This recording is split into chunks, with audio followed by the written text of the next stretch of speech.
Hello, and welcome back to another One Piece manga chapter review. Today we have chapter 1129, titled Living Dolls. So we should be continuing on with the chaos that's happening in Elbaf, or what looks like it's Elbaf.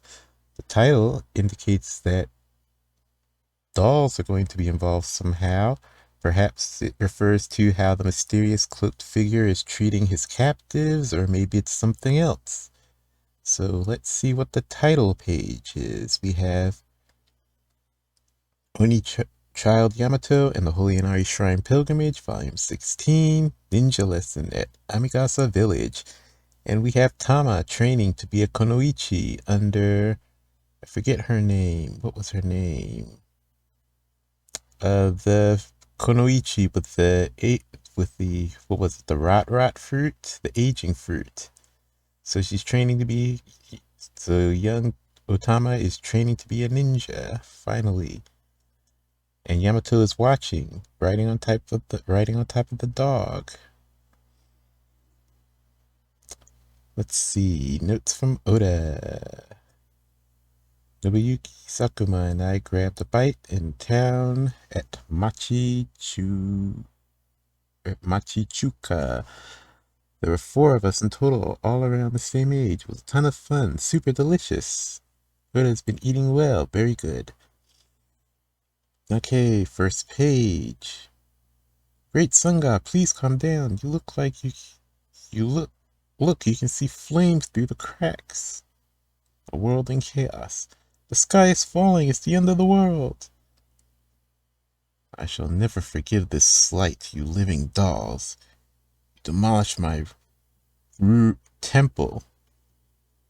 And my poor pet, I mean servants. That guy is way too scary. He's more like a demon than a god. Is it okay for the town to be shaking like this?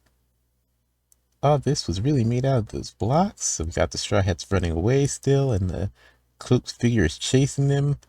The cloaked figure indicating that there's more to this than what it appears, referring to the monsters, the giant animals they attacked in the last chapter, as his pets, and the place as his room.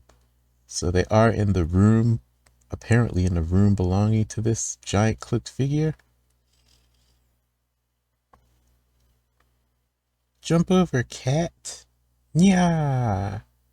Wow, this is great. Wow, the great is cat. Must have put a ton of time into it. Let's try to get away without destroying his hard work. Yeah, hey cat. Stop that is cat. Why are you aiding them? Yeah. You can reach the end of the world in no time thanks to this cat. Huh? We're going where now? This place may look expansive, but it's really just a giant's room. Right. So the horizon only seems endless. But it shouldn't be that much farther. We just need to keep pushing forward.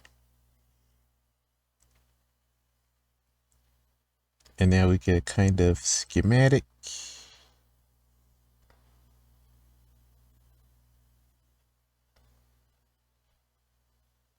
And it shows that it is just a giant room that they're in. It's not actually a town or anything. So once they cross, they're about halfway through the room, and once they cross the other side, there'll be a mirror, and they can smash through that mirror and escape to whatever is outside of this room. Giant tree, mirrors, town, forest, fountain. Already crossed half the country. You should listen, Luffy. We need to follow the blueprints.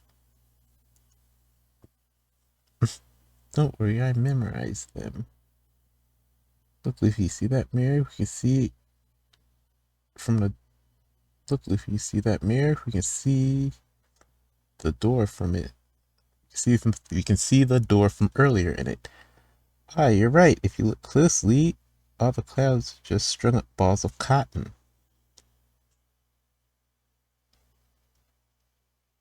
And now the cloaked figure is raising what looks like a net, like a butterfly net. Now I see, if you believe those blueprints show everything about this realm, you are mistaken. Verily, this place is a giant detention center. A net? Why is he talking like a samurai? This facility was designed to ensure no giant escapes its walls. Even if you were to reach the other side, do you think you have hope of breaking through? That way is another dead end. He swings the net and it looks like he captured them. Hey, keep running, cat. Yeah. Great East Cat, why are you... Are those people riding you? Hurry up and go. So Sanji and Zoro kick and slash through the net, cutting it open so the Straw Hats can keep running. The metal wires? This resistance is futile. Ahead is the domain of the mighty Ear God. Wah! Great Sun God. About the Ear God, the truth is, we found his body burned to a crisp earlier today. The cause is unknown. We thought our misfortune couldn't get any worse. Then we saw the cracks in the sky. This day is truly cursed. So it shows that earlier the Straw Hats did mention they ate a giant rabbit, and now we see the skeleton of the giant rabbit they ate, which the people were referring to as the Ear God. Grr, they beat it? No way, that carnivorous rabbit. My glut bunny? It was already too late.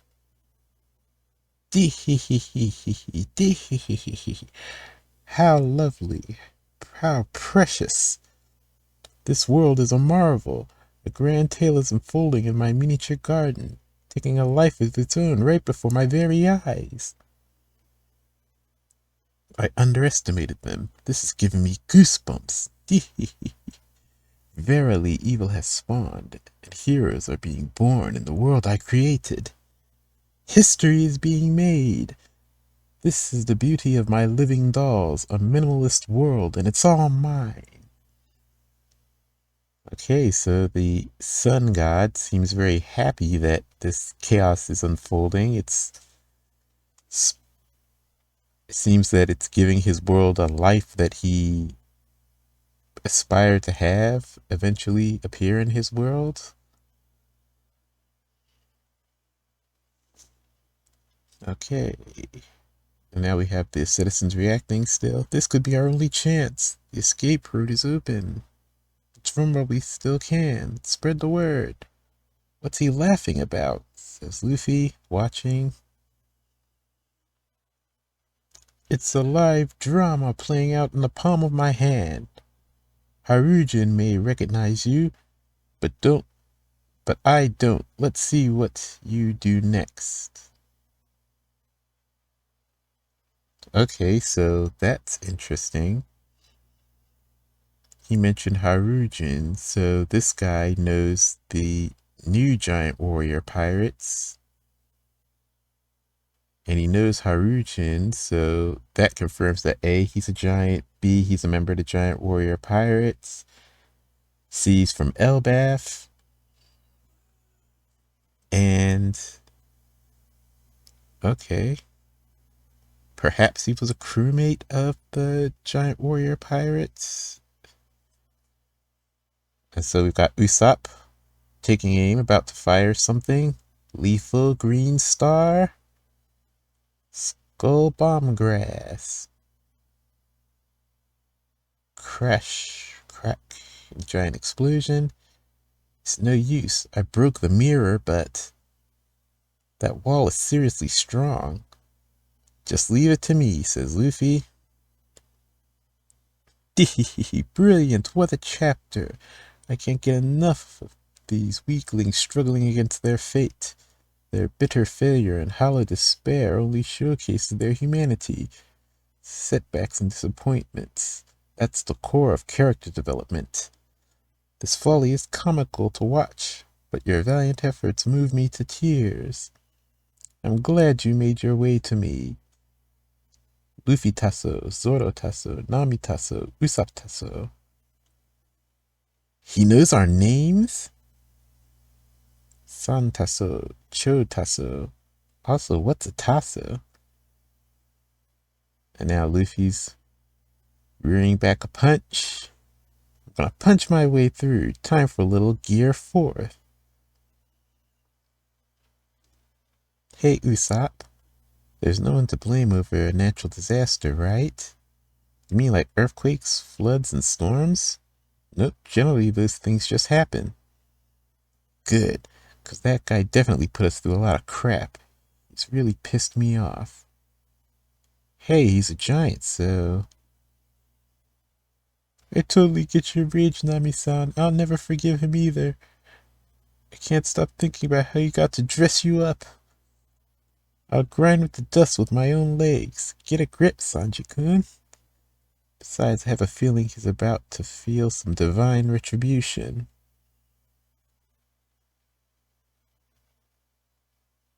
Now he's remembering. Got a flashback. Mujin, what have you got this time? Ka. Hey, is this the Straw Hat crew? Ka. But the giant warrior pirates were guiding them. Something must have happened. They're fast asleep. Wait. If they came from Egghead, did they go through the sleeping belt? The sleeping mist belt?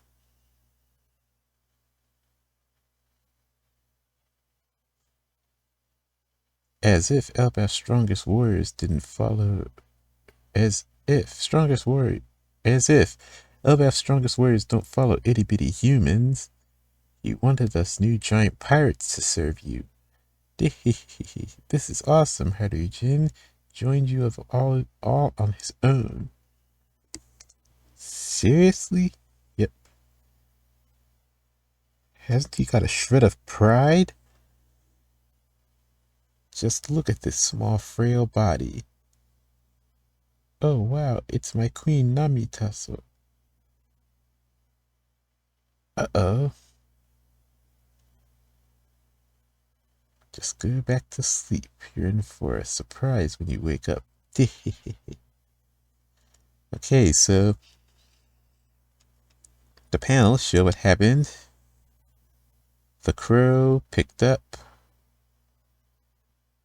or the giant crow picked up the Sunny, and the Straw Hats were on it. They apparently went through a area of the Grand Line that has sleeping mist, and that put them all to sleep. And the crow picked them up and brought them to this giant who is on Harujin's crew. He seem to have a whole lot of fondness for regular sized people and believes that giants should be led by other giants. And it's a shame for giants to follow the little people. So he takes the Straw Hats. They almost start to wake up and he sprays them with some more sleeping mist. And then he puts them in this cage and dresses up with the skull mask. Okay.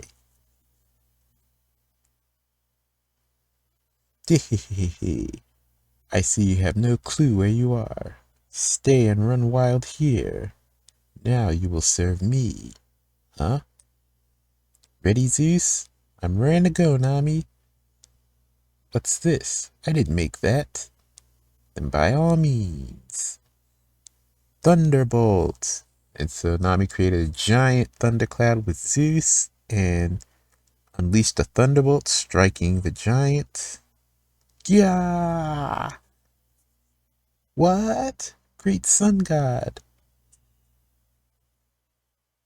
I hate to do this, but we're leaving. Bye-bye, block country. Gum gum.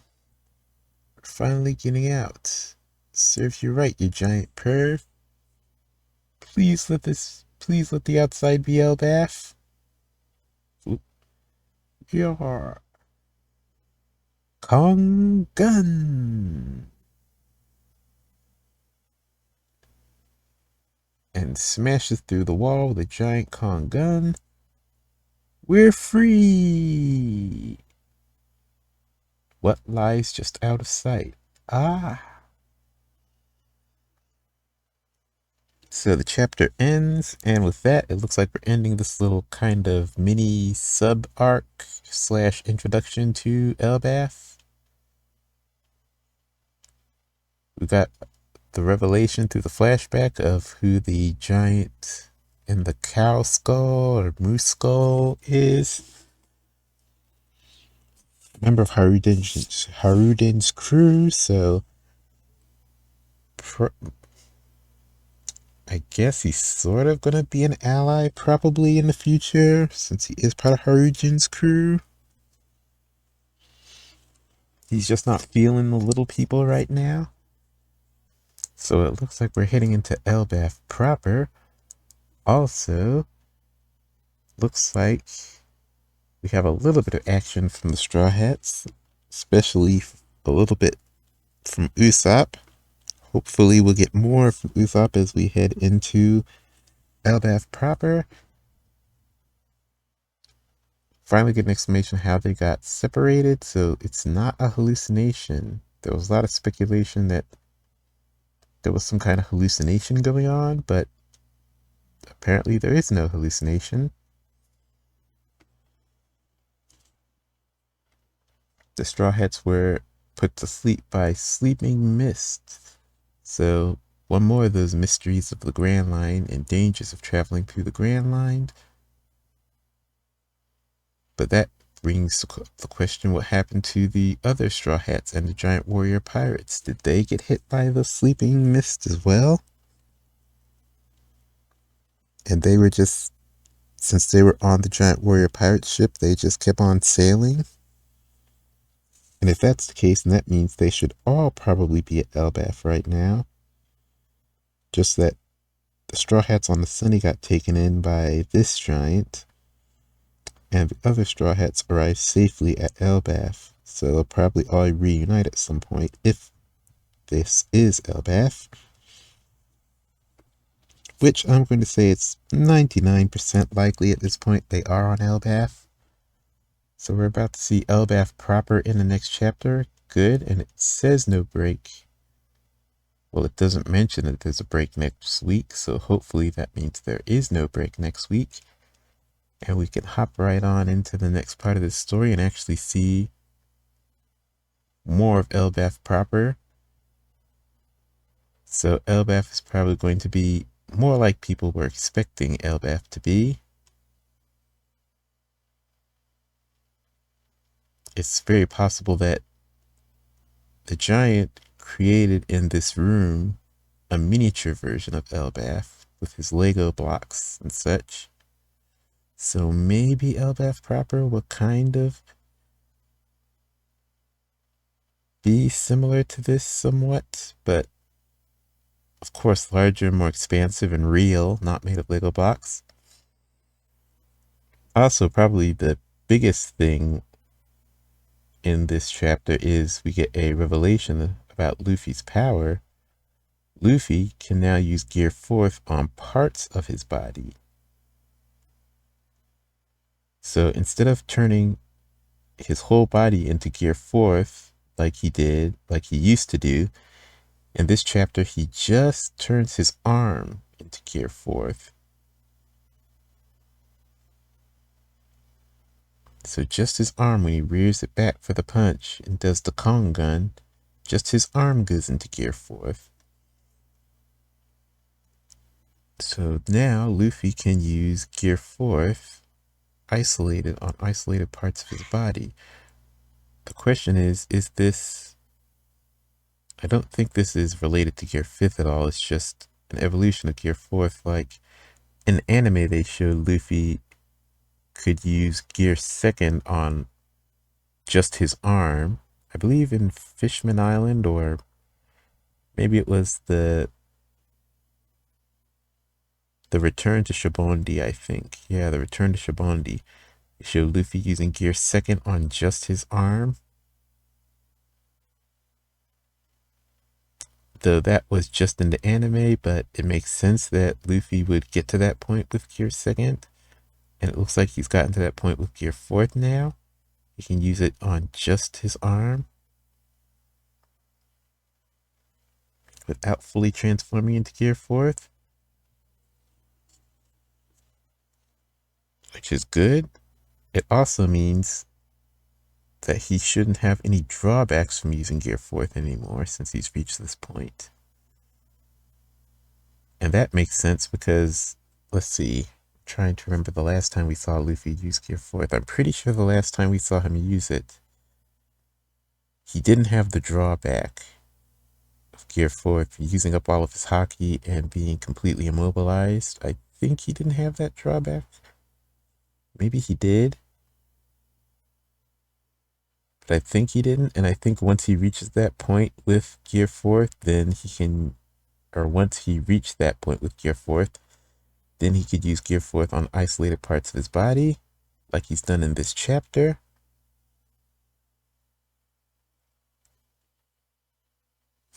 And it's good because this means that Luffy will be able to use Gear 4th more often because he doesn't face the drawback. Also, it's a great chapter with lots of expressive faces for the Straw Hats, which I like. Still keeping a lot of that pre-time skip comedy going on, which I'm very happy with. I'm hoping that this section isn't the end of that pre-time skip style comedy and it carries over into Elbaf proper. I'm hopeful that it does, because this section has been really great. Great comedy. Hopefully that carries over into Elbaf proper. Also, the art, really good. Very expressive. Especially we got to see the masked figure, the giant, kind of going on these soliloquies about creativity and character development and pathos. So obviously this guy is some kind of creative. What purpose did he serve on Harujin's crew? I don't know. His regular form kind of looks like a little bit like Kabaji, but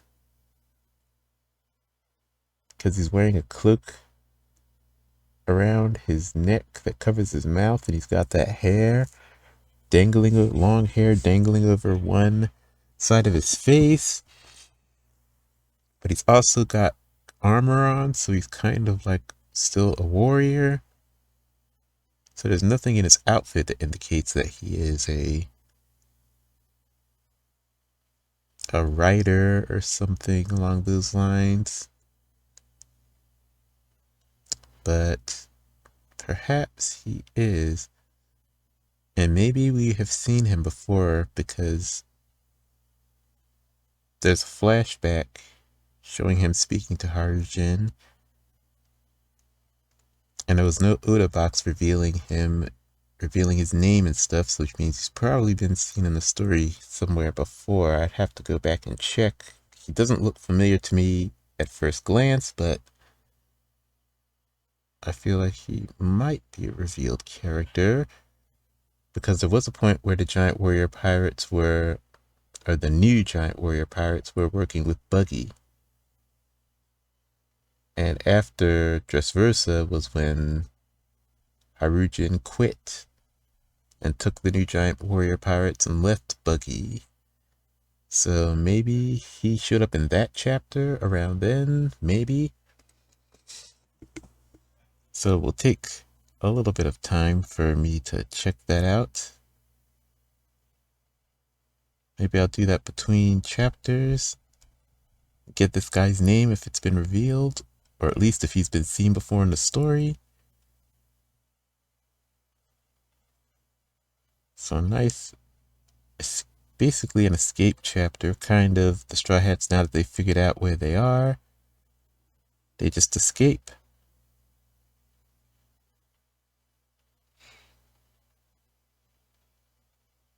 And maybe, well, since we are on Elbaf, of course we're going to learn more about the sun god, but we need to know why this guy particularly chose that disguise for himself to be the sun god.